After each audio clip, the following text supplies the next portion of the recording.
Hello, everybody, and welcome to the second day of the virtual segment of the 5th Science Policy Forum for Biodiversity and the 8th International Conference on Sustainability Science. You're all very welcome from whichever part of the world you were joining.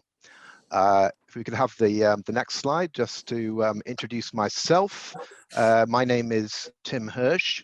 I'm Deputy Director at the Global Biodiversity Information Facility, GBIF, with our Secretariat based in Copenhagen, Denmark. So today's session is a roundtable. Sorry, if we could just go back to the previous slide, a roundtable on biodiversity monitoring and data. So we will be tackling this subject with a range of expert speakers who are introduced session by session over the next hour and a half or so. Next slide, please. So just a few housekeeping points. Because we have a lot of people on the call at the moment, it's up to 125 and going up all the time. We would ask you please to use the Q&A, the question and answer button at the bottom of your screen to submit questions. Once they are answered, those questions will be visible to everybody. If you could keep the chat really for informal communications or essential information, and we will be, for example, sharing some links and housekeeping announcements through the chat. But just so you're aware, for the record of the meeting, we will only be looking at the question and answer. We won't be taking account of anything put in the chat, just to keep it under control, as it were. As well as the questions and answers that we're able to address live during the session itself, we have a function that is set up on the forum website via the link that you can see, the short link on the screen there, so that any unanswered questions will go onto an online forum which will be open for 3 days after the session. So that's until Tuesday of next week, the 20th, so that we can continue some of the conversation after the event itself. I'm just wanting to check with colleagues. Actually, I'm not seeing myself on the screen. Are you actually seeing my video? If someone could maybe send a message. Yes. For the moment. Okay, yes. Good. All right. It's my view. Thank you very much, Herique. Okay, so those are the main housekeeping points that we wanted to make. We want, as well as the Q&A that we get during the session itself, we'll also be posing a few poll questions just to get some immediate reactions, some immediate feedback, which I will be starting. The first of which I'll be starting in a few moments. So if we could have the next slide up, please. Yeah, okay, so in terms of how we're going to run the next hour and a half, after this introduction now, we are going to be going into 3 blocks of presentations and discussions focused around different aspects about the biodiversity data and monitoring needs for the global biodiversity framework, starting with a block looking at the broad challenges that we face in having sufficient data for the framework. Then looking at what are some of the key needs we need to address in terms of getting that sufficient data available for all of our needs, and then how do we actually go about that in the final blocks? What's the investment? What are the actions that we need to take to get to where we need to be in terms of availability of data? And then we hope that there will be time for questions and discussion amongst all the panelists in a final block at the end. So if we could have the next slide up, we're going to go straight on now to the first of a set of short polling questions. And this first one, if we could have the questions up on the screen, hopefully you will be seeing this. In the first question is really just to get two questions are really to get an idea of who we are, who is on the call, and feel free to go ahead and answer these now. So which sector do you represent? How many are from national, subnational governments, intergovernmental organizations, academic sector, NGOs, business, indigenous peoples and local communities, and any other. The second, as you'll see, is a region, a breakdown by region. We've put the four IPBES regions here. And then for the third question, and I see many of you have already answered that, but just you'll see up on the slide there, just a little bit of definition, which I think it's important just to make clear in terms of our terminology for the rest of this session. When we talk about biodiversity monitoring, what we're referring to here is periodic and continuous capture and collection of data. So that question on where the extent to which lack of biodiversity monitoring and availability of data is a significant barrier to implementation of the framework, that's what we're referring to, rather than broader questions of monitoring of implementation of the framework. So I can see that we've already got quite a few votes in. We'll just leave the voting open for just another 10 seconds or so before we close it. So anyone who hasn't yet answered those three questions, we'd be very grateful if you could answer those. So 5 seconds more, and we will now close the poll. All right. So if we close that poll, and hopefully what you can see up on your screen is the answer to that. So we have a large group from academia, so that's 47%. And then the next largest sector represented is national, subnational governments, 20%.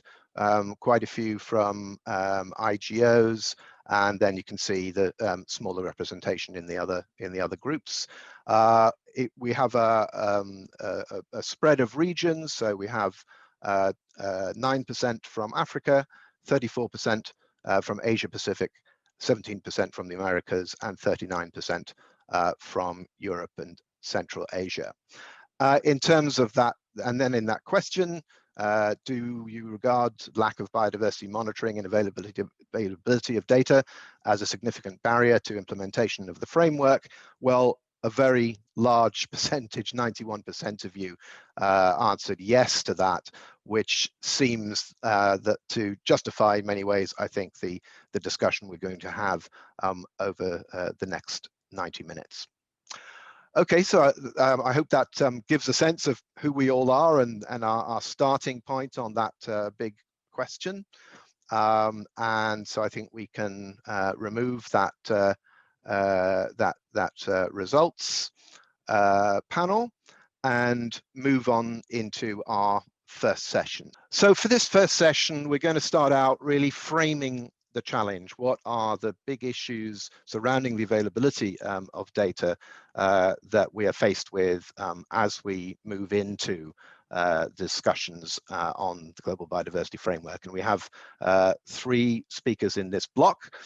Dr. Mike Gill, who is Director of the Biodiversity Indicators Program at NatureServe. We have Professor Neil Burgess, Chief Scientist at UNEP WCMC, the UN Environment Program World Conservation Monitoring Center. And we have Lina Sanchez from the Evaluation and Monitoring Program at the Alexander von Humboldt Institute in Colombia. So with that, I will pass over to Mike Gill from NatureServe for the first presentation. Mike. Great, thank you, Tim. And hi, everyone. So my brief presentation is really going to focus on some reflections from some analyses that we did looking at the challenges that we faced in the last decade in terms of implementation of the strategic plan for biodiversity and the challenges around using data and monitoring to track targets. I'll briefly profile some of the findings from that, as well as some recommendations that we brought forward on how we could improve on the situation in the next 10 years, and also just briefly profile some of the work that we're doing in partnership with national and global partners for better use of data and indicators in different parts of the world.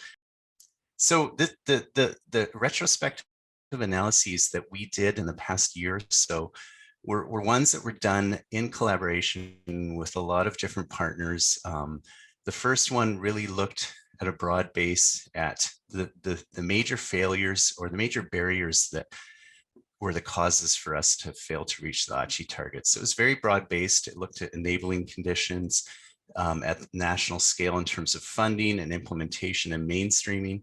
But we also conducted some studies that looked actually at how we use data and indicators to track targets. How are nations using indicators in their national reports to do that? And what kind of data is underpinning that?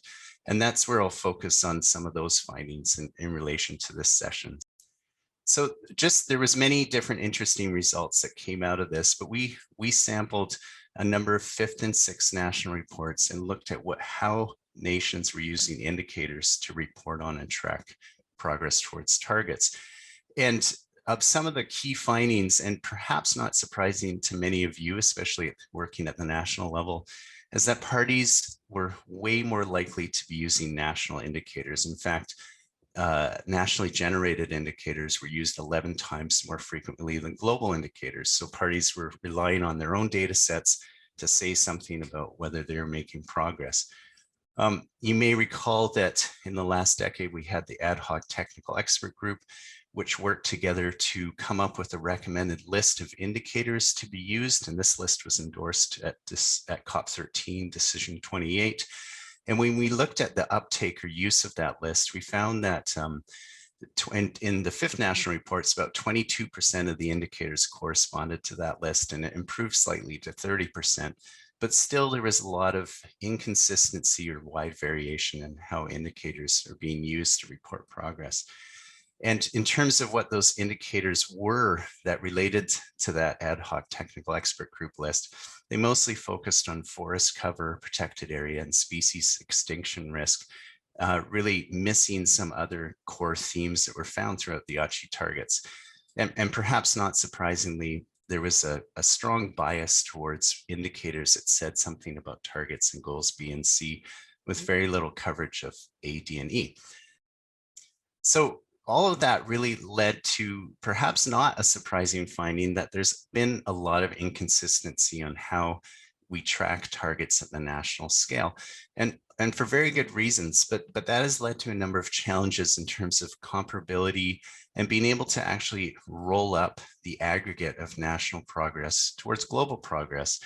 Now, looking at the next decade, and in particular, the draft monitoring framework that we have in negotiation right now, there's a lot of hope.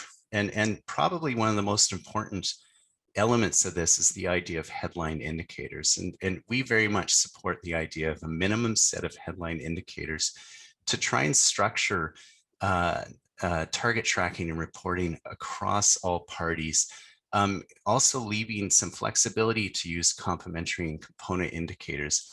But there's a real great opportunity to structure how we use data and indicators to actually track progress in a consistent way.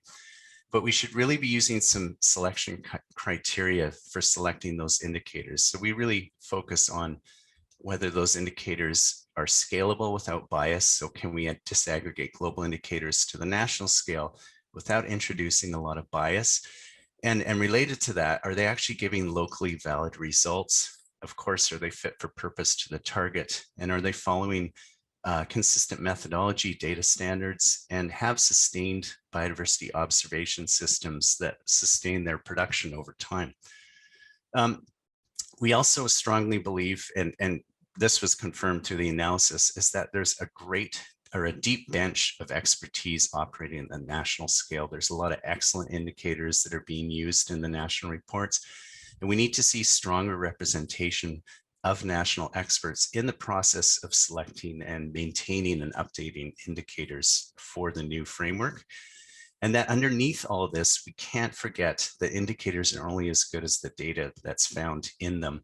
And we really need to strengthen our investment and efforts in harmonized national data and observation systems. And you'll hear this in the later speakers, really focusing on what we call biodiversity observation networks. And finally, there's a lot of great data visualization technologies out there for streamlining target tracking. My group at NatureServe has been working in different parts of the world, the Arctic, tropical Andes, Southeast Asia, and elsewhere, to build biodiversity dashboards to bridge the gap between data and decision. We're also about to start supporting UNEP WCMC, who will be leading on a global post-2020 target tracker. And there's many other great technologies and partners out there working to really bring to life data. So just stepping into the final aspects of this, this work really emboldened or strengthened our resolve to work directly at the national and regional scale, where the action is, where the decisions are being made that make or break biodiversity on a daily basis. And so we've been working with partners around the world to really integrate existing data through workflows. So both nationally held data sets as well as extra national or global data sets. And to do this in a repeatable way where we use frameworks or workflows to actually establish the what in terms of the data analytics and tools, the who, so which institutions play key roles in those countries, and the where does those institutions sit within the framework. And workflow is just a fancy name for recipes. So a good analogy is your kitchen, where you keep some core ingredients. Everybody's kitchen should have eggs, milk, flour, sugar, salt, or whatever that core ingredients are. And from that, you can mix those in different ways to create a cake, cookies, pies, whatever. The same principle holds true when we talk about biodiversity data. We're trying to simplify or demystify the process by focusing on the fact that there are some core ingredient biodiversity data sets that can be framed around the concept of essential biodiversity variables that can be mixed and reused in different ways to produce all sorts of policy relevant outputs. And so just to finalize or sum up, I just wanted to show you an excellent example from the South African National Biodiversity Institute. SAMBI has been a real leader on producing what are called spatial biodiversity assessments, and they follow a workflow process, and they really focus on just a core set of ingredients: protected area cover, land cover, ecosystem extent, and ecological condition. And by actually combining and integrating those data sets, you can come up with some real smart intelligence that can actually bring together things like whether your protected areas are representative, where do I prioritize restoration and conservation efforts for ecosystems, and so on and so forth. And you can build those into different indicators. And SAMBI has produced a workflow that describes this process, and they follow it and repeat it. And every time they go through it, they get finer and finer, more high resolution results. And this has been exported to different countries in Africa. And indeed, we're actually working with SAMBI and WCMC on applying this technology or this methodology along with others in Ghana and Uganda right now. And so we really believe that there's an opportunity to really strengthen our collaborations in that space at the national scale, bringing together national and global experts to really strengthen data streams and data flows to build these indicators. And we see that as really where we should be putting a lot of our efforts. So with that, I'll pass it back to Tim. Thank you very much indeed, Mike. There's a question in the chat about whether these presentations will be available, and indeed they will all be available after the meeting. And I should also have said in my housekeeping that this session is being recorded and also is being live streamed on YouTube. So we'll take questions for this session at the end of this block. So I will move over now to Neil Burgess, Professor Neil Burgess, who is Chief Scientist at UNEP WCMC. Over to you, Neil. So I have only got 4 slides to present, and they relate to the sort of a bit the historical stuff around indicators and targets from the last strategic plan for the Convention of Biological Diversity, and also some work we've been doing on the indicators against targets for the draft of the new strategic plan for biodiversity for the coming decade. So just some very broad lessons or messages from the last strategic plan, which ran from 2011 to 2020. So one of the main messages was that one of the challenges that framework had was that the targets were developed and the wording of the targets were developed independently of the process to develop indicators or know if there was data to measure those targets. So that caused quite a big problem because it took several years to work out how to measure some of the targets, and indeed some of them I think are still not measurable. So that's a pretty big lesson for the next plan. As you can see, that's kind of elaborated more in the second point, that it was basically a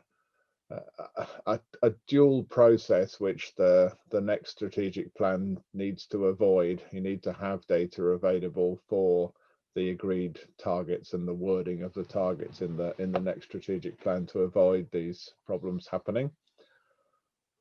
A second major point I wanted to bring to everybody about the last strategic plan was that both periods of review, both at the midpoint and at the end point, using these indicator data sets showed that there had been a pretty general failure to achieve most of the targets, not all of them, and there was progress towards some of them, but the overall message was that the indicator data showed that the targets had not been met, which kind of shows why the indicators are so important. Kind of generally sort of suggesting that the failure to achieve targets is, the targets were ambitious, some of them were measurable, but the failure to achieve them was perhaps a political failure on behalf of the world's governments and others, and that having data and good targets is not necessarily the problem that we're addressing here, but it's good to have good data and it's good to have good targets.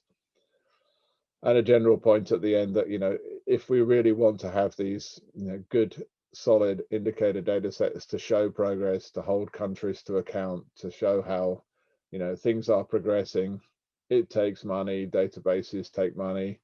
It's resource intensive, as we've seen from the talks that have been presented, and continuous funding is important. And I did see a point raised in one of the questions in the Q&A session about in local and indigenous peoples data collection, and I fully agree with that in the previous plan and probably in the upcoming indicators as well, that it's not strong on how local and indigenous people can contribute their data, and that really does need fixing. So just in relation to the new plan that's being drafted, so it will run, or hopefully if there's a CBD COP this year, it will run from 2021 for a decade up to 2030. The indicators are being kind of developed at the same time as the targets, so that problem from the last plan is being fixed, and the whole kind of global community is being engaged in that effort. So it's been an open and transparent process by the CBD to open up the indicator framework for comments and review, and UNEP WCMC has had a task to try and bring those comments together and put them into a structured framework about what could be used to measure progress towards different targets. And as you can see from the left-hand side of this slide, there was a huge response from the global community to a draft indicator framework that was opened up by the CBD. So a massive response from mainly the scientific and technical community. Again, probably not enough from local and indigenous peoples groups, but there were 10,000 separate comments to deal with. So it was a big thing that happened, and that happened mostly last year. And that piece of work, which has resulted in this you can see a CBD subster information document mentioned in the title there. They're quite hard to find, but that's the number that you need to look up if you want to see this piece of work. It basically went through all of those comments against the, the proposed indicators, against the draft targets and the components and elements of the draft targets, and looked at how many indicators meet certain criteria that were set down. And the table mostly shows you that, that for some areas there are a lot of, viable targets, for example, land sea planning, that kind of thing. But for others, there are very few available indicators at the moment. So there are gaps in the indicators. And we have all this compiled in a very big spreadsheet, which is at the moment in a non-shareable form because it's too much of a mess. It needs some cleaning up, but it allowed us to produce these high-level statistics. But from our side within UNEP WCMC, we expect to work on this again, I think, during this year, and to have a fully cleaned up version of the underlying rationale behind all of these indicator selections across this year, available for the CBD COP or earlier meetings if at all possible.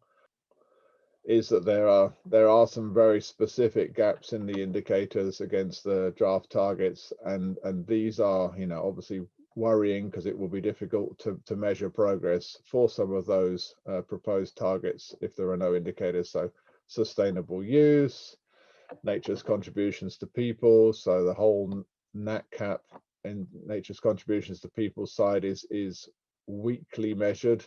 Genetic diversity, contributions to health and culture, more genetic resources and benefits kind of stuff, capacity building, technology transfer, and generally gender disaggregation of all indicators is a weakness. So those are places where the scientific and technical community could really make a big difference if they can propose ways to measure those targets. For some of the other targets, we already have a lot of possible ways to measure progress. So I think those were my main messages, and again, apologies for not delivering them earlier, but I hope that was useful and helpful. Thank you, Tim, and back to you. Thank you very much, Neil. And we go to the third speaker in this block, Lina. So if I could hand over instead at this point to Lina Sanchez from the Humboldt Institute in Colombia, and her talk is entitled Challenges and Opportunities for Biodiversity Monitoring in a Megadiverse Country. So over to you, Lina. Thank you. So I'm going to talk about a national perspective from Colombia about the challenges and opportunities that we have identified for biodiversity monitoring in a megadiverse country. So as we all know, in order for the post-2020 goal of stabilizing and restoring species populations to work, all countries must take action, but potential for impact is not distributed homogeneously among or within countries. So even though we know that conservation and restoration actions in megadiverse countries have the greatest potential to contribute to meeting these global targets, we also know that current monitoring systems do not allow for proper progress evaluations of these. So for the rest of my talk, I'm going to talk about three main challenges that we have identified in Colombia to setting up such systems, as well as opportunities to overcome them and requirements to take advantage of those identified opportunities. So the first one is obviously starting at the root of the whole data workflow, and it's collecting data at the appropriate spatiotemporal scales. We are pretty good at doing short-term local studies, and also because of remote sensing systems, we're good at getting long-term data at the national scale or the global scale, but we really need to get better at collecting long-term data on ecosystems, communities, and populations at scales that are ecologically or politically relevant. We have noticed that citizen or community-based science is a huge opportunity. However, it needs proper structuring and accompaniment. but it helps us improve sustainability of local monitoring schemes and also gather large volumes of biodiversity data at the regional and at the national scale. However, if you look at the maps on both sides of the slide, you'll see that we suffer the same spatial bias from citizen science data as we do from other types of more formal data. And so we require to build and strengthen more diverse networks of observers to further promote this decentralization and cost effectiveness of biodiversity research. Our second challenge is whenever we do get this data, how do we produce relevant information from it? So even with better data, we still have technical bottlenecks for the analysis and modeling techniques that will allow us to either downscale the global indicators and the global data to the scales in which decision-making happens in Colombia, or also upscale our local information to the national level so that it serves for reporting our progress towards the targets. What we have done about it is to look for as many allies as possible, both globally and nationally, and participate in collaborative efforts that promote capacity building. And on the slide, I show just a few of the partners we've had in the last couple of years. For this to work, partnerships need to be symmetrical, and they must ensure that transfers of resources to stakeholders happens not only to the adequate countries, but to the people or organizations that really need them within a country. And then our third challenge is just making sure that the information is actually used for decision-making. The problem of deforestation in Colombia really highlights the fact that decision-making is not always coherent among scales or sectors. So even after we have good information in the environmental part of our systems, we still need to make sure that it's readily available for users in policymaking and in other sectors. So our opportunity has been to create decision support systems. In the center is our Biotablero, which is our current way to do this. So what we want is for it to gather information from various sources and then allow user-friendly queries in real time. And we also need to work on it being periodically updated. Other than the technical challenges that this pose, we need better communication between scientists and stakeholders from different disciplines and sectors so that our monitoring outputs are actually adequately tailored for its intended end users.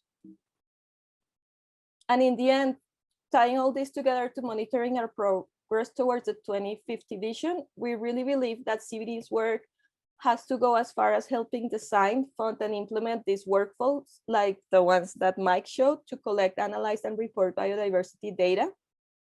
We did participate with an interdisciplinary team in reviewing the monitoring framework that was proposed and identifying targets that we already have, existing indicators, and gaps where we need to develop new indicators. And Colombian institutions are working on organizing our existing information system so that they communicate both like different environmental systems and with other sectors. But we have noticed there's an urgent need to integrate works towards meeting biodiversity goals with those of sustainable development, climate change, desertification, and other international conventions, since institutions and the people within them are currently overwhelmed with the amount of information that they need to report, both for national processes and then for all these international processes. Thank you. Thank you very much indeed, Lina. Just a couple of points. First of all, to remind you that please, if there are questions that you really want to see addressed and to be kept in the record of the meeting, please do use the Q&A function rather than the chat. So I'm afraid we still don't seem to have Neil Burgess on the line. Hopefully, if he joins later, we could maybe slot him in at a later part of the meeting. Just to, we're monitoring the questions as they come in. There's one question directed to Mike Gill from Natasha Ali. Natasha asks, perhaps I missed it, but do countries say why they use national versus global indicators?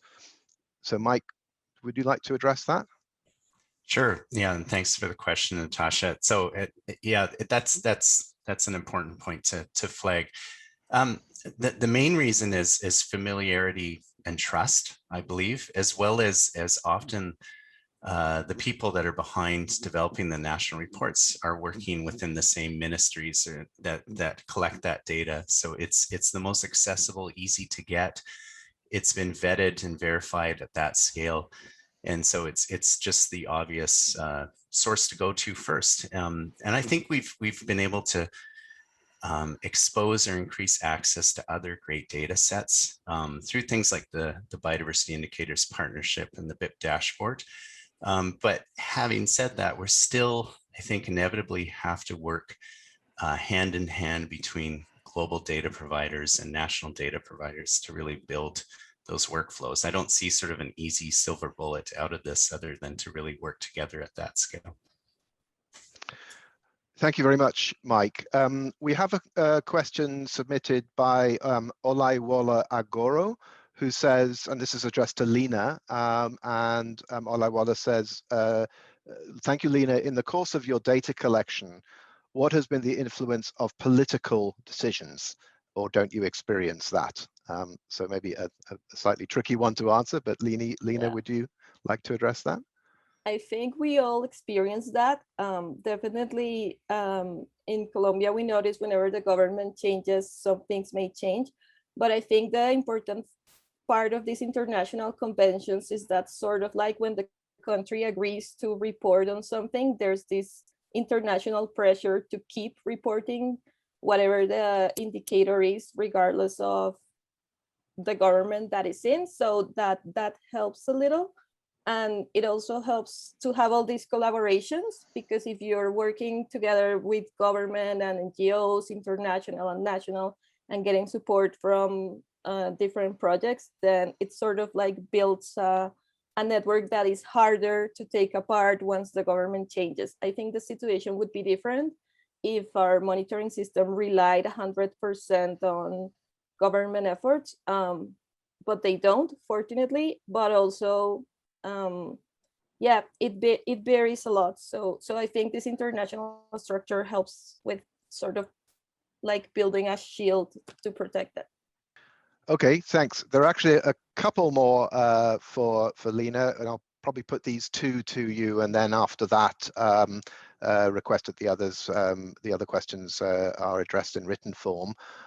So Lina, a question from Juan Rocha, who says, thanks, Lina, for your talk.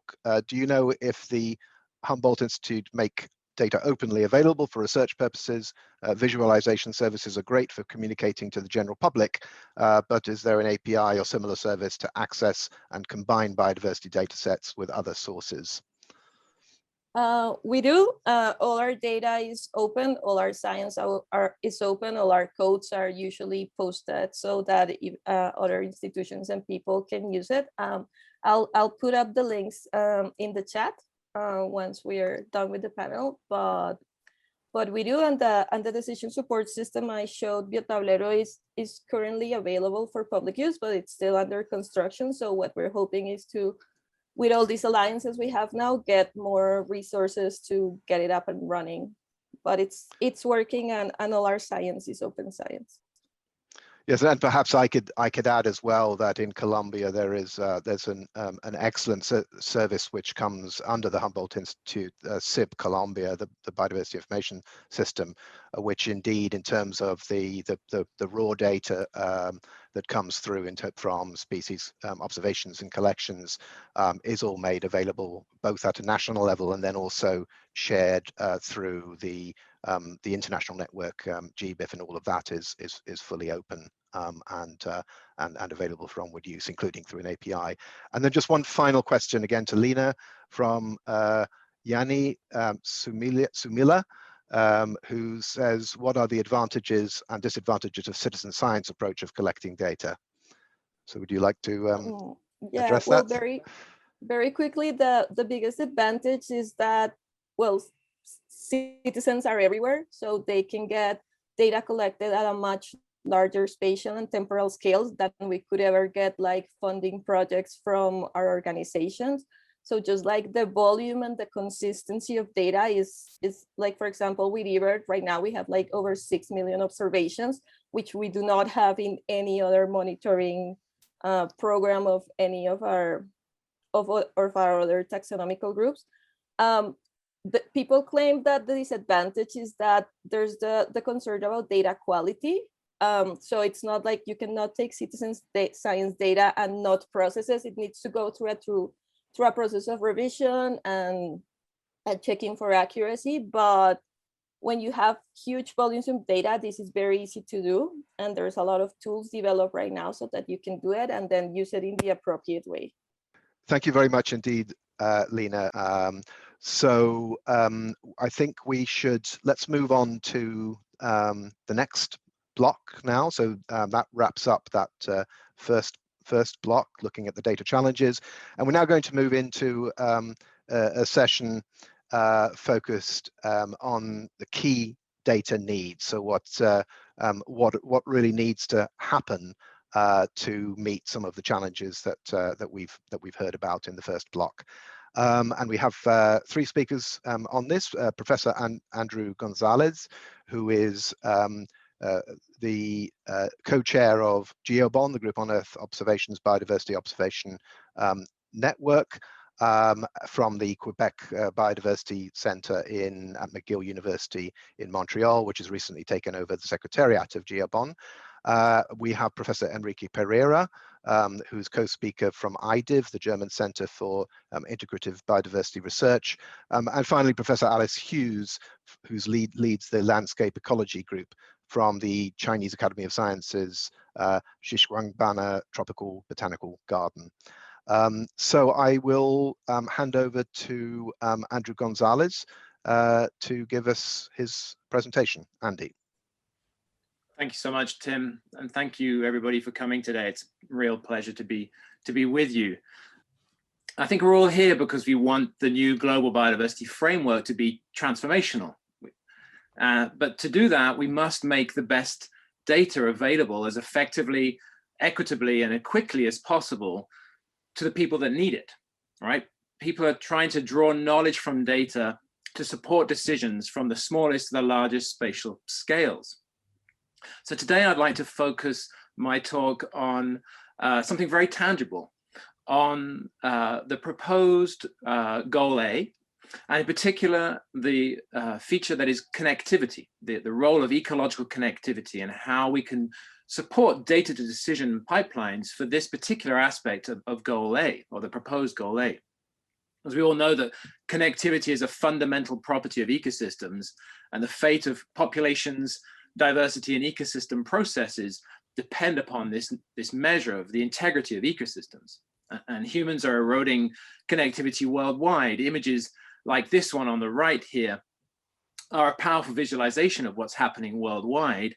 And the map on the left, derived from remote sensing data, shows you the global pattern of forest fragmentation. Everywhere you see orange or red is an indication that a forest edge is just within a few hundred meters. In fact, 70% of the world's forests are within 1 kilometer of an edge. So this is the root pattern, this is the root cause of the erosion of ecological connectivity and the loss of ecosystem integrity. Fortunately, we now have the data and workflows in place to assess changing connectivity at different scales. We can design connected networks of ecosystems to prioritize action for the protection of connectivity, like the one you see above there, which is a proposed ecosystem network for the east of Eastern Quebec. But to achieve progress, we need to make operational this repeated cycle that you see on the left here that links data to decisions for connectivity planning. This involves core data sets, for example, on land cover change and land use, essential biodiversity variables describing how species and their diversity are responding to the landscape, and we need monitoring from the air for structural ecosystem integrity, and from the ground for species movement and population distribution. These data streams can now be supported by open source tools designed to quantify connectivity at subnational, national, and international scales. But monitoring across biodiversity observation networks and the essential variables that are derived from this monitoring can be used to quantify connectivity change. But many organizations like governments, ministries, and the departments are facing a huge data gap that you're seeing in the middle of this slide. Please, as we unfold this slide, thank you, we can see that the methodology, and again, is now in place to connect data on the left and their sources to the indicators that we need to quantify connectivity and to prioritize the actions that we need to identify the patches of habitat and the corridors that we need to prioritize for protection of connectivity. And as we iterate this cycle, unfortunately, the formatting has lost some of the graphics. I apologize for that, but there is a cycle in the middle there on the right. And as we iterate this cycle, we can start to calculate the contributions to people of this nature that we maintain and we structure through these ecosystem networks. These workflows that we have are now widely published, and they're available openly based on open tools and open data sets. I'm showing you here a use case for Canada, and of course I don't have time to go into the details, but what I want to convey to you is that we're now in a position to integrate climate change and land use change projections into our methodology so that we can run future scenarios for connectivity. And we have found these very important for decision makers. Next. So on the right, you see projections of connectivity for different species. And each line is showing you how connectivity is changing out to 2100 for different regions and scenarios. The indicator is the % change in connectivity as needed for target 1 of goal A. So clearly we need to account for geographic and taxonomic variation in connectivity and planning. There are significant challenges ahead, but none of these are insurmountable. The most prominent challenge is the question of gaps in scale. It's still computationally challenging to estimate connectivity at the scale of countries like Canada, but it is feasible to calculate it for regions like the size of Switzerland. So you see on the right here, the projections of connectivity for an ecoregion that's about 40,000 square kilometers. So our data and workflows can now be run on very powerful platforms like Google Earth Engine or Microsoft's Planetary Computer for us to achieve these kinds of calculations and quantify changing connectivity. And my last slide, just let me wrap up with a few conclusions. I can't stress enough how important capacity building is. These tools require fairly sophisticated knowledge, but they're open access and we have high quality data that's freely available. So training can be made without barriers to cost and access. It's really important to stress how essential it is to conduct these analyses with stakeholders and actors so that we co-design these scenarios and solutions. They have much more actionable relevance if we do that. We need to draw upon biodiversity observation networks. They're essential for updating our knowledge of how connectivity is changing across scales. We couldn't do this work without remote sensing and geospatial data, of course, but other data sources are needed, like GBIF or MoveBank that can provide complementary information on movement. And we also need genetic markers and tags and collars to really measure how connectivity is changing on the ground and seeing the benefits of our conservation action. And so I want to stress that GeoBond is in place to work with partners to ensure that we can combine these different types of information from the top down and from the bottom up, and to support action to improve connectivity and the other components of Goal A that we need to make demonstrable benefits for over the next decade. Thank you very much. Thank you very much indeed, Andy. So we'll move on to our next speaker, who is Professor Herique Pereira from IDIV, the German Center for Integrative Biodiversity Research. Over to you, Herique. Thank you, Tim. And it's really great to be with you today. This is remote, so it's not the same feeling as being in a room with all of you. But of course, there is a big advantage that everybody anywhere in the world can attend this session. So there is, and I think this is a big advantage for this kind of events. So the problem that we face, and we have been facing for a few years, is that we don't have enough data. And this is a bit the time of this block, the title of this block. But in contrast, or let's say not in contrast, but what happened over the last decade, and I think this has been a very important development from biodiversity research over the last 10 years, is that we have come to realize that how biodiversity is changing is much more complex than what we thought 20 years ago. And so the challenge in some ways is it's higher today, now that we have a better understanding of the many complex patterns of biodiversity change. Species are moving, species are changing in abundances, there are extinctions going on, there are changes in ecosystem functioning and ecosystem structure, there are changes in species traits, and there are changes, of course, in genetics composition. And all of these aspects are changing, sometimes in surprising ways to drivers, and sometimes in ways, or many times in ways that are not desirable at all. So as when we have extinctions.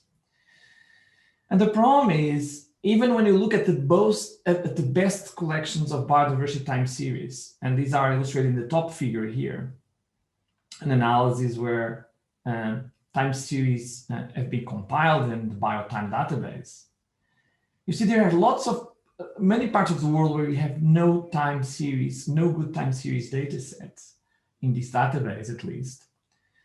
And some of these areas are exactly where you have the highest pressures on biodiversity. So we are missing a lot of data from the most important areas in terms of pressures.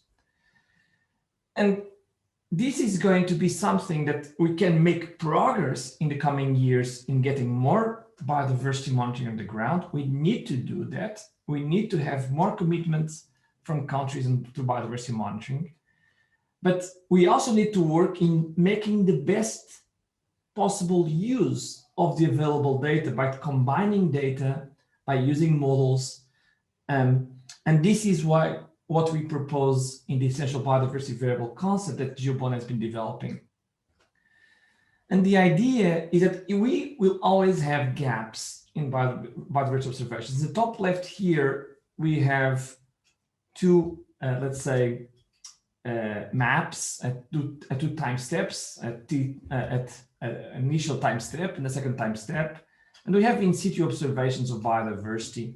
In some cases, we have time series measured over time. These are like represented by the green plots. And the other ones, you have just some blue plots that are things that you just need one snapshot measurement. But in most cases, we have no data. We just don't know what's going on. And I would say that it's not only spatial gaps, we have also taxonomic gaps in most places.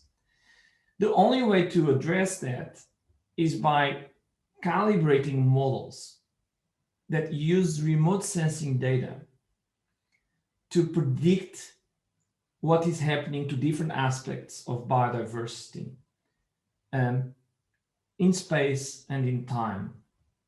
And this is what we are doing with the EBVs. We are identifying what are these variables that we can predict and how we use models to integrate different data streams, different citizen science, long-term ecological observatories, remote sensing, into having this hypercube where we have information about different aspects of EBVs in space, in time, and for different biological entities, or for different species or different ecosystems. In addition, we are developing a standard where anyone can publish this kind of data sets, this kind of EBV data sets in an open way. This is the EBV portal that we have been developing for Gill. And this data standard allows anyone to publish these data sets in a public way, in a fair way, and they can be then downloadable by other users. And you can also do some visualization with a WebGIS tool that can interpret these data sets. And you can even calculate some basic indicators just to have the first idea of how these EBVs are changing through time. And when you follow this approach, you are able to integrate a range of data sources, global, regional, national, with tailored workflows for different countries or different organizations to calculate a range of indicators that can support, for instance, monitoring the post-2020 targets that are now in discussion in the CBD.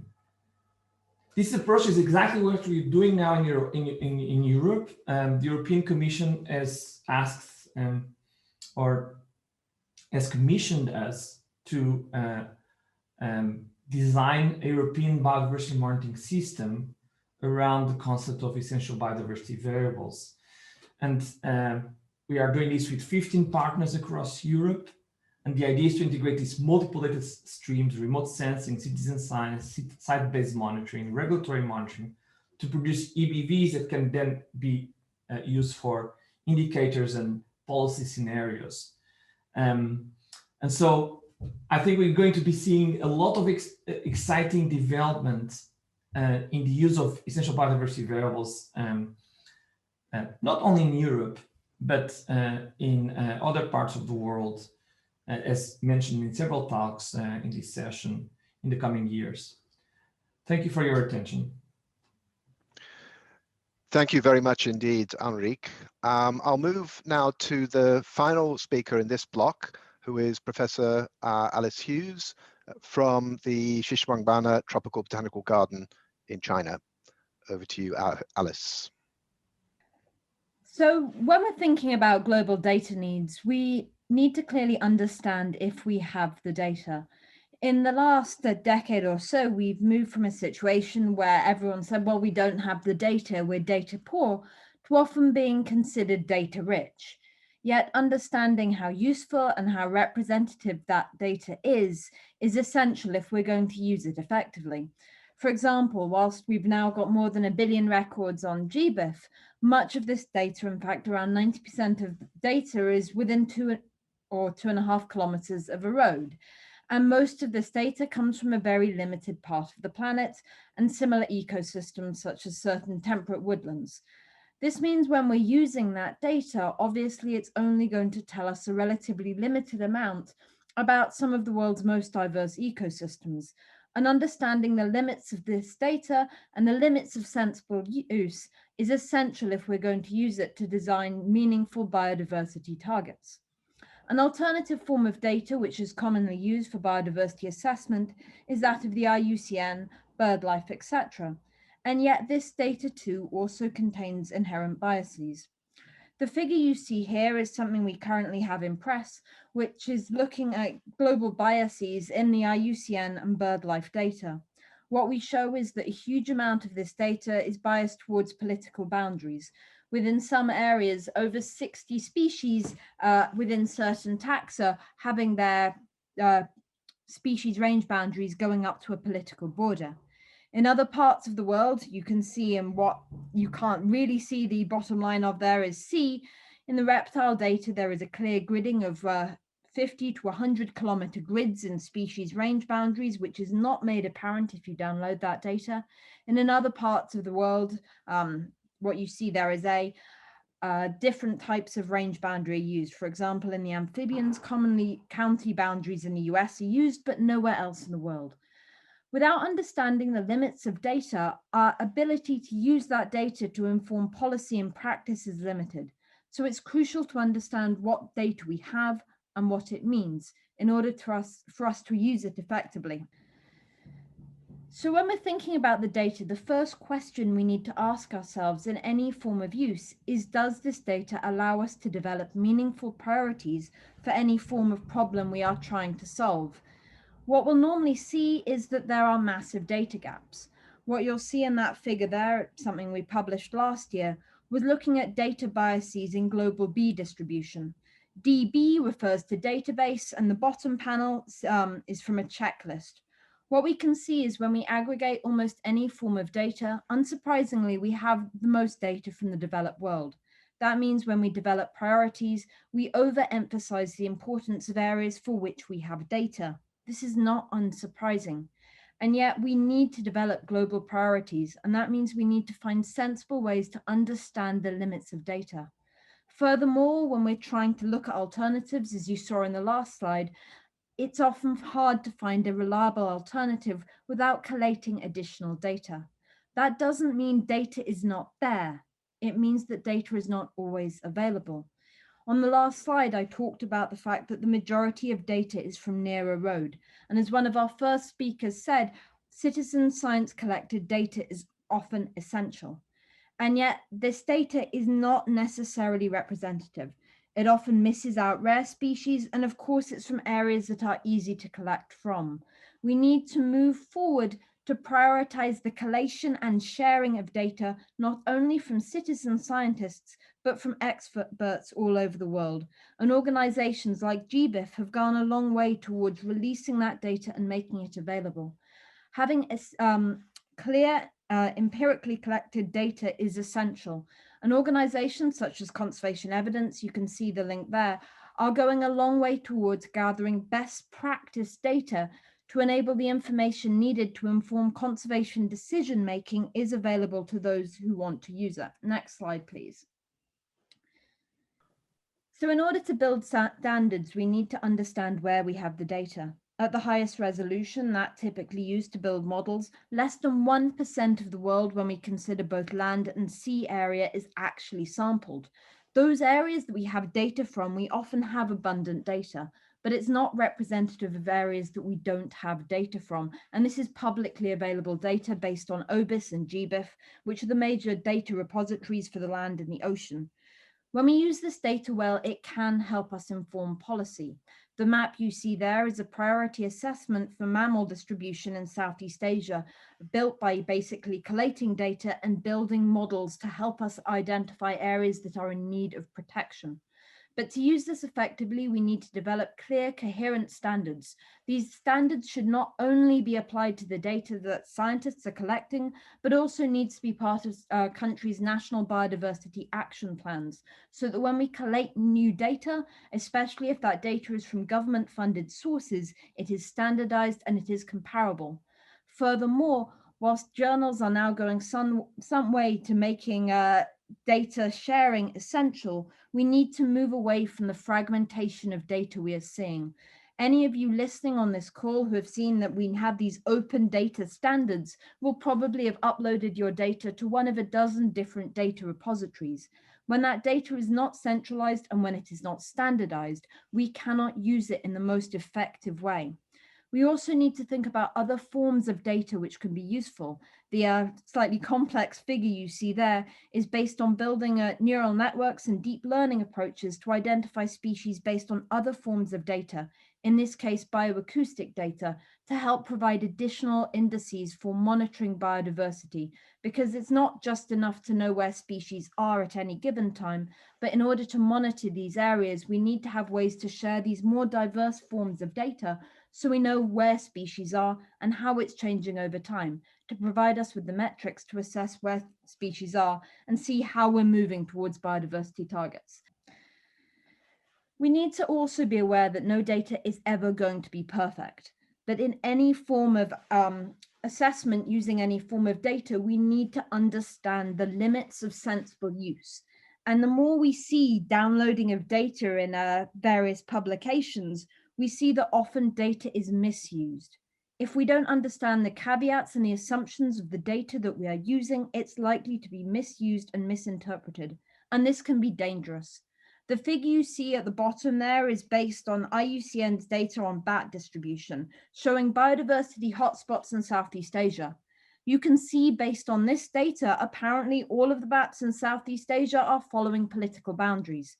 This figure is something we're publishing now, but it highlights the fact that in a recent publication, scientists said that the SARS-CoV may have actually arisen from a change in the climate, causing a change in the populations of bat species because of the sharp change of biodiversity in this area.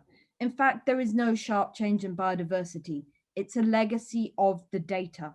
And unless we make that data clear, unless we understand its limits, then it is open to misinterpretation, which can misinform policy and can have huge consequences. In the oceanic world, things like the Global Plankton Recorder have provided clear indices to get away from some of the biases we see in terrestrial data. But we need clear standards for the land as well as better standards for the sharing of data in these areas. Thinking about how to use this data requires caution. Whilst there are many metrics of biodiversity available, many of them are unsuitable for the types of data and the biases that are inherent in them. One of the more suitable indices, if data meets basic assumptions, are things like Hurlburt's index, which is shown in the polygon figure there. This is also known as ES50 and is based on a resampling of data so that we can try and reconstruct biodiversity patterns in the face of biases, though of course there are limits. We need to make sure we move towards mobilizing data to fill the data gaps, ensuring that scientists share the data that they are collecting from inaccessible areas, and that we are clear about how data was collected and what its limits are, so that when this data is used to inform assessments, we make sure that it is used sensibly and that it is not over-interpreted, given that this data is essential for informing policy and practice into the future and to developing milestones that will help us towards the global biodiversity framework. So thank you all, and back to you, Tim. Thank you very much, Alice. Because we are running a little bit behind time, what I suggest is that we proceed. I'm just before going to the next block, I'm going to put up another poll question. So if we could perhaps put this poll in for you all to contribute to, just to give some context to the final block, and just to say we will have hopefully time for more general questions at the end, and you hopefully be able to see that quite a few of your questions are being answered in written form in the Q&A box. So here's the question. What do you see as the most significant barrier to the availability of biodiversity data to inform the global biodiversity framework? And we've given some options there: financial resources, non-standard formats for collecting data, lack of data sharing policies and practices, lack of knowledge about available tools and standards, technical infrastructure, capacity and skills development, and other. If you feel there are others that aren't covered here, then feel free to submit that in the form of a question or a contribution to the online forum, and we'll put up a reminder of how to do that at the end. But we'll leave this up just for a few more seconds. Just a reminder, if you could select one of these options as to what you see, and I'm afraid it is only one, so if you think that several of these are relevant, then just give us an idea of which you think is the most important and significant barrier to the availability of biodiversity data to inform the global biodiversity framework: financial resources, non-standard formats, lack of data sharing policies and practices, lack of knowledge about the available tools and standards, technical infrastructure, or capacity and skills development. I can see that we have a little bit over 60% having voted, so we'll leave this open for just about another 10 seconds before we close the poll. So this is your last chance to get your answer in, and I think we can now, let's close the poll and show you what the results are. So interestingly, the largest barrier, the most significant barrier from the attendees at this forum, and I should say, by the way, that there are currently 223 people on the call here, believe that lack of data sharing policies and practices. So 24% believe that is the most significant barrier, followed by financial resources, then lack of knowledge about availability of tools and standards, and with capacity, skills, and development also. Sorry, that was actually 17%. So that was the fourth greatest reason. So this is very interesting. I think all of us will find this a valuable indication of where this audience feels the biggest barriers are. So with that, let's if we could take down that poll result. And for the final block of presentations, I'm going to hand over the moderation to Professor Gonnzalez, Andrew Gonnzalez, as I will be giving a presentation in this block. So over to you, Andrew, to introduce the session. My pleasure to temporarily chair this session. We have three fantastic speakers ahead. The first will be Dr. Rob Guralnick, who is based at the Florida Museum of Natural History at the University of Florida, and he's the principal investigator of VertNet. We will have next María Cecilia Londoño, who is based at the Humboldt Institute in Colombia, but she's also the co-chair on the Group of Earth Observations Biodiversity Observation Networks. And then we will close the session with Tim Hirsch, who is Deputy Director of the Global Biodiversity Information Facility. So over to Rob. So hi, everyone. We've heard a lot of fabulous presentations today covering a whole gamut of challenges and opportunities in biodiversity monitoring. And what I want to do today is cover one of the most simple in concept, but challenging in practice aspects of biodiversity monitoring to support national and global efforts towards building our knowledge base. How monitoring data can be made interoperable and integrated. So the challenge here is immense because we're capturing information about the landscape and about biodiversity and ecosystems using a growing set of tools and sensors and devices. The challenge with interoperability and integration is enormous because what we're measuring with the satellite versus what we measure on the ground can actually differ.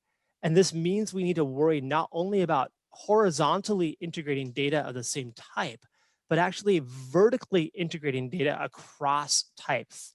So looking at a satellite sensor and what it is imaging versus what we see a person on the ground looking at, or when we think about eDNA, that vertical integration challenge is one of the most wicked challenges in global monitoring, and it's a wicked challenge across environmental biology generally. So when thinking just about how we do in situ monitoring, inventories actually run a gamut in terms of data collection, from fully structured surveys to these unstructured kinds of ways we capture information about biodiversity and ecosystems.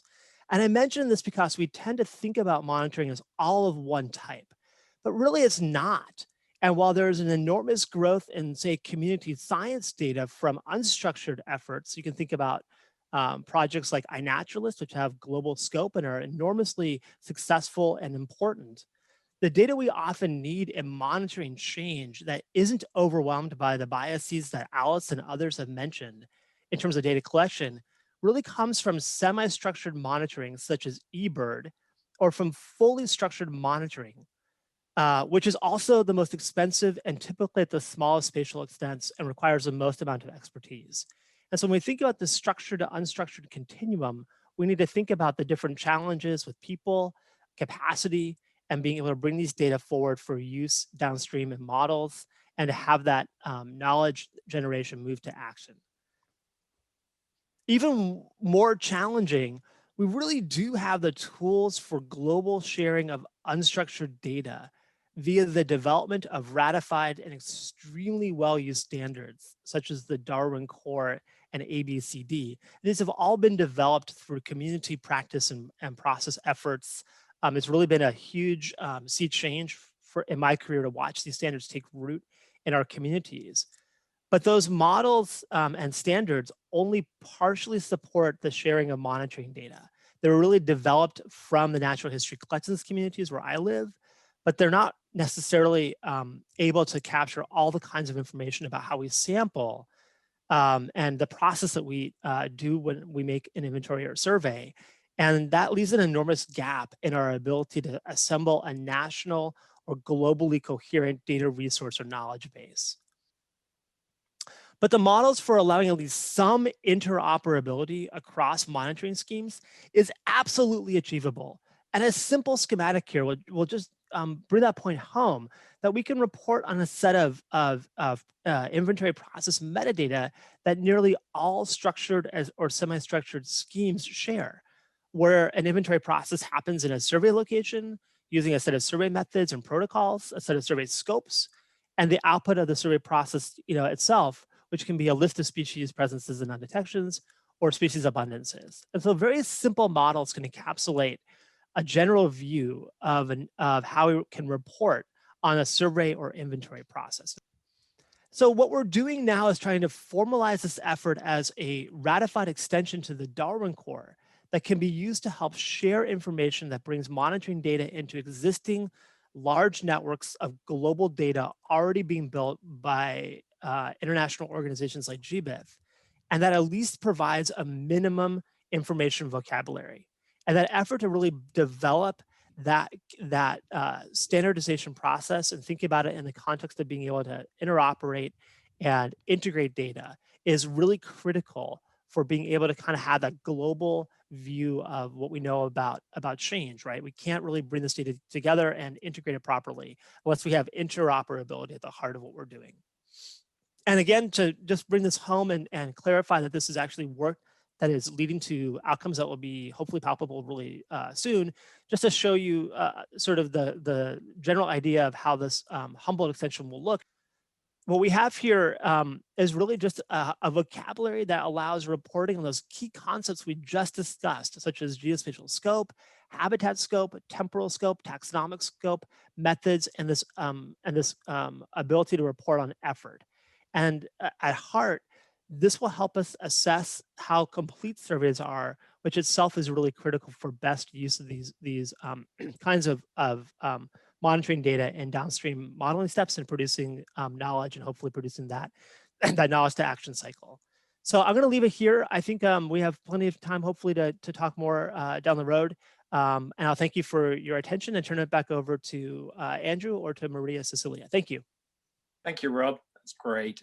Yes, let's indeed move on to María Cecilia. Well, thank you very much for this invitation and hello to everybody. Okay, I'm going to talk about biodiversity observation networks. And please, Andrew, the next slide. So, okay, we have seen the importance of biodiversity observations and we need more of them to really fill the gaps we have already heard about, geographic gaps, taxonomic gaps. But we also need to better understand how are our ecosystems functioning. So from the 7 shortfalls on biodiversity knowledge, I want to focus on these ones related to function of ecosystem, functions of the dynamics of our biodiversity. As an example, we, from all the data on soil, for example, just 18% of that data is related to understanding the function of soils. And this is really important. We need to also not just think on where things are, but how are things working. So, and from all the functions of soil, you can see that soil respiration is the one that has been focused on. So we need to build more of these bonds to really understand these ecological and these functional questions. GeoBond and GBIF are really working on, for example, global efforts for soil biodiversity observation networks. But these global efforts need the feed from different parties to really have this well-sampled environment and have a more comprehensive global view of how is our soil biodiversity, for example. So we have already heard about a lot of data gaps, data bias in our data, but I want to raise here an issue, and this data is really a mirror of how divided and split is our world. So we do have good countries, and a north, let's say, type of countries that have better data than some others. Usually those data, those more well surveys countries are based on those countries that really have, let's say, those north type of countries, a better infrastructure than the other ones that where we have these big gaps. Herique was mentioning where the big challenges for biodiversity are happening, but also where the big sustainability challenges are happening. And we need to really think as scientists and policies, how are we going to bridge this gap between data and really make the let's say more representative, but more equity in also knowledge and data accessibility.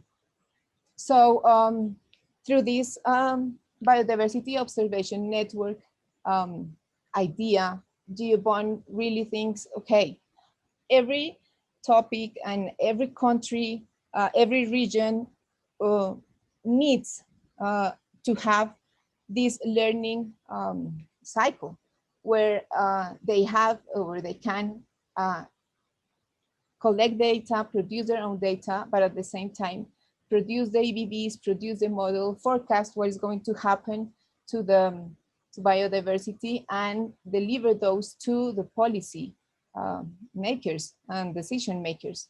So in fact, these knowledge cycles are really important to implement, and they are difficult to implement and to maintain in time. So GeoBond has been experiencing with coordinating, supporting different bonds, national, regional, thematic bonds. And we have a 9-step bond development process that we can, has helped different bonds in working through and in establishing and coordinating their work.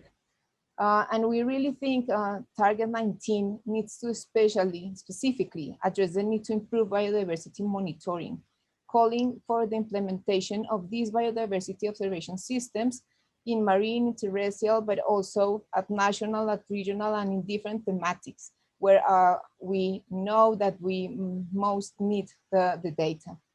Biodiversity that is necessary for effective target tracking and decision support, but do not forget that this is the baseline for calculating headline indicators, component, and complementary indicators. So we need this few to really have a robust battery of indicators. And finally, well, policy and science needs to work together to really work on data and knowledge democratization, to really improve the equity between the parties with respect to available data and effective monitoring, and to take better informed decisions. So, well, GeoBond is ready to share our experience to fulfill this Target 19. Thank you. Thank you, María Cecilia. And now straight over to the chair of our session, to Tim. Thank you very much, Tim.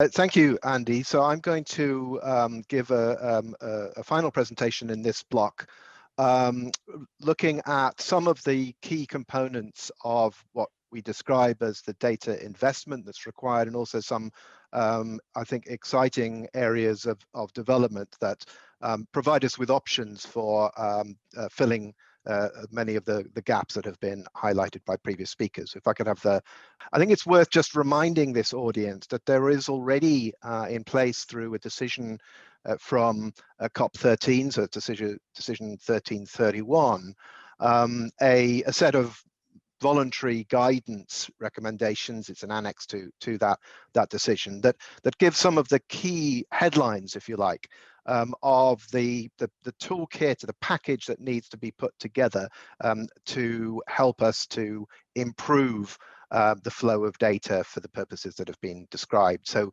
part of it is promoting open access, and that can be done through policy initiatives, both through professional bodies, but also critically through government and funding agencies, promoting the use of common data standards, as already been mentioned, investing in digitization.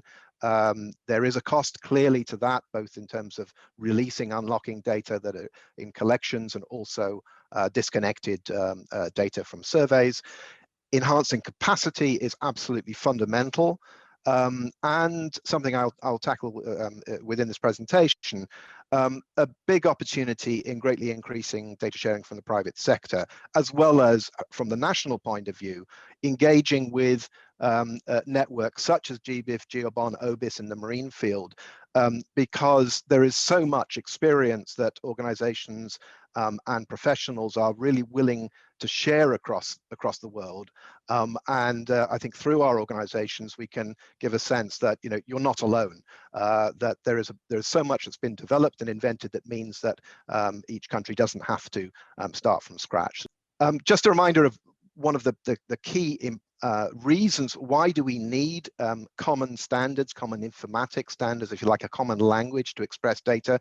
Well, just in the case of GBIF here, the data that ends up as being all those dots on the map in terms of a species occurrences is coming to us through very diverse sources, from digitized specimens to observations and surveys, including citizen science.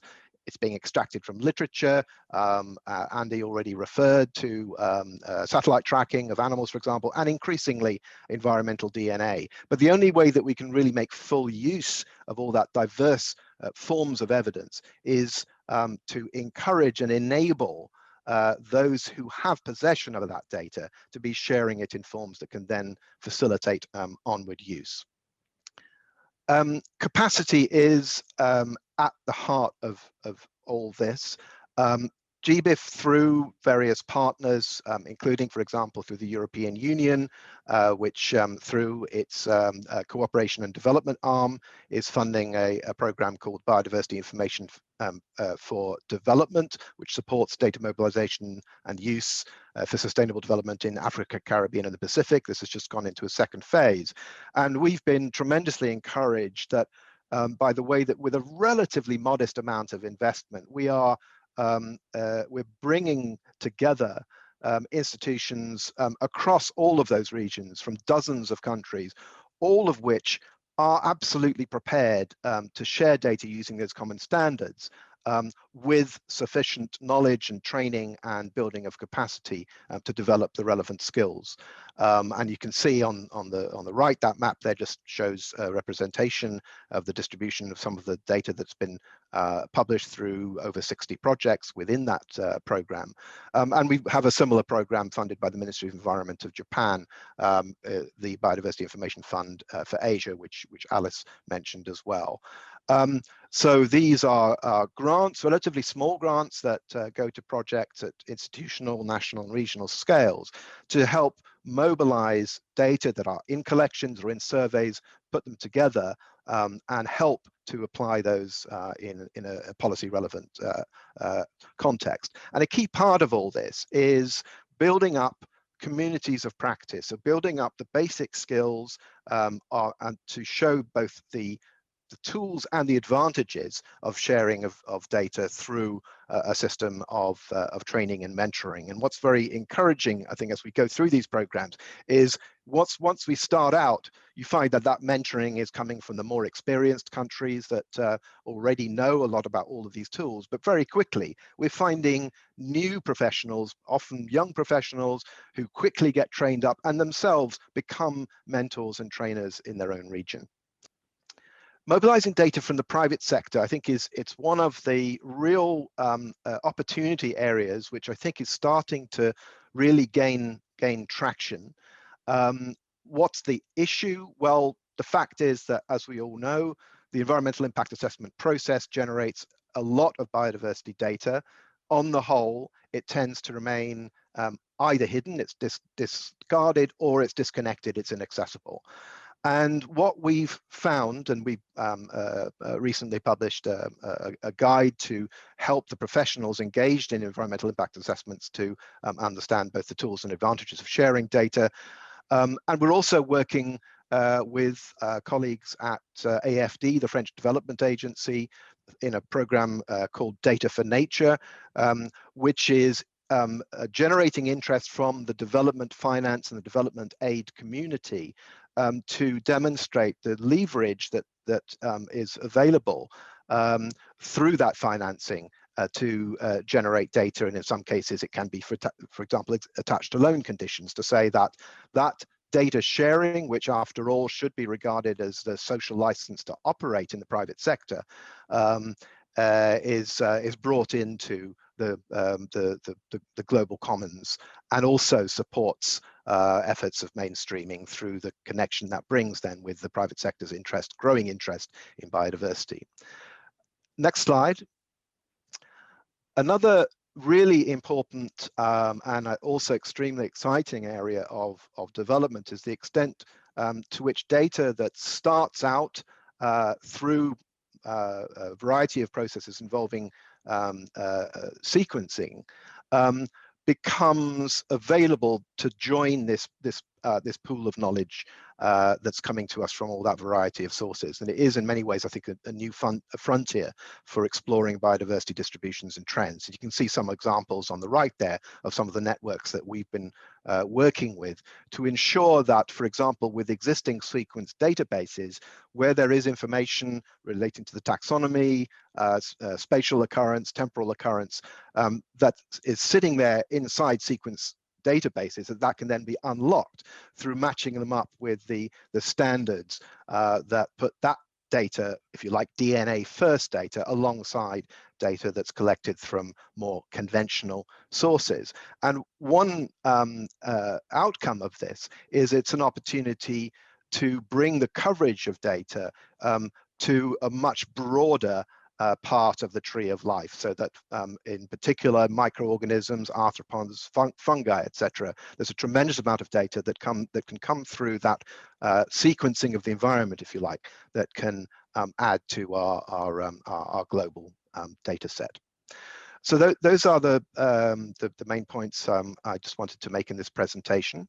I think what we will do, given where we are, is if we could maybe just skip over that slide. There is a final poll which we are going to put to you, and it relates back to a point that María Cecilia made around the state of the draft target in the zero draft of the framework, which you can see the text there. If you could perhaps just put the final poll up.